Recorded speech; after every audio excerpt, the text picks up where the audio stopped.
Nagbabalik tayo sa ikalawang yugto ng ating online viewership at bago natin simulan ay pag-uusapan natin ang unang yugto ng online viewership ngayong araw ng Huwebes, March 14. Sa unang yugto, ang total na nakuha ng Eat Bulaga ay 127,000 viewers. Samantalang ang Eat Showtime naman ay nakakuha ng 204,000 viewers. Both Facebook Live at YouTube Live under po yan ng TV5 at Eat Bulaga.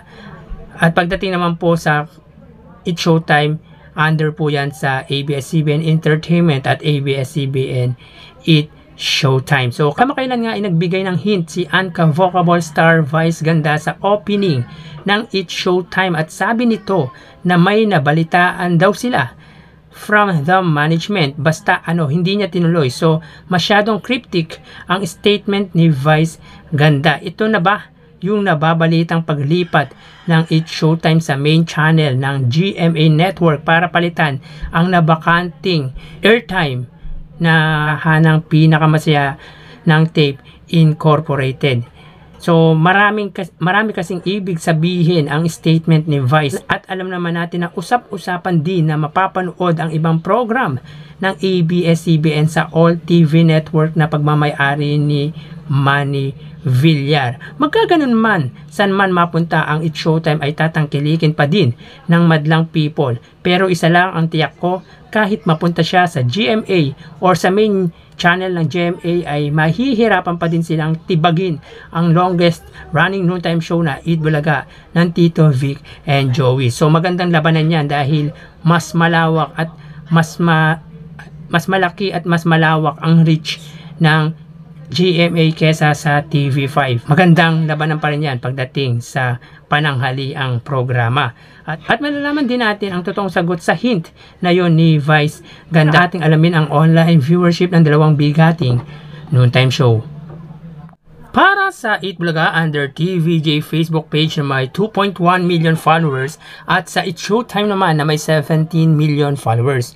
So as of 1:33 PM, para po sa Eat Bulaga, sila ay may kasalukuyang Facebook Live na 9,200 viewers. Samantalang ang Eat Showtime, makikita po natin dito sa kanilang Facebook Live ay 27,000 viewers. So, click po natin para makita po natin ang actual live viewership ng dalawang noontime show. Para po sa Eat Bulaga, sila ay may kasalukuyang 9,200 viewers. Samantalang ang Eat Showtime naman ay may 27,000 viewers.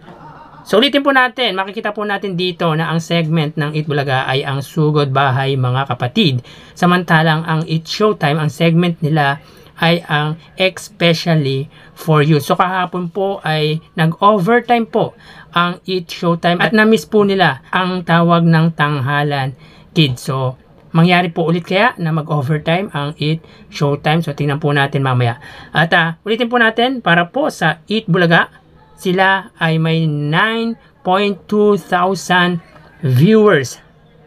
Samantalang ang Eat Showtime naman ay may 27,000 viewers. So makikita po natin dito na mas maraming nanonood pagdating sa Facebook Live sa Eat Showtime kesa sa Eat Bulaga. Pero makikita din naman natin yung layo ng distansya ng pagitan ng kanilang followers.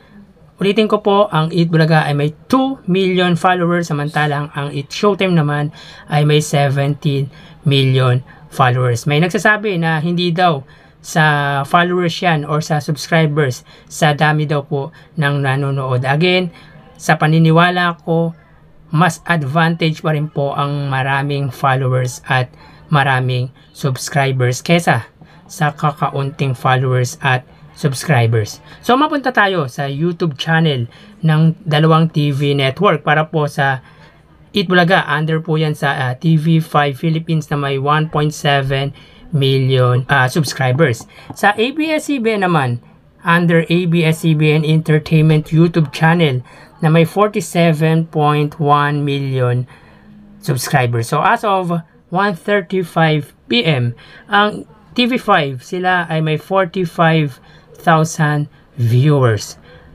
Ang Eat Showtime naman under sa ABS-CBN Eat Showtime Entertainment ay may 122k live viewers.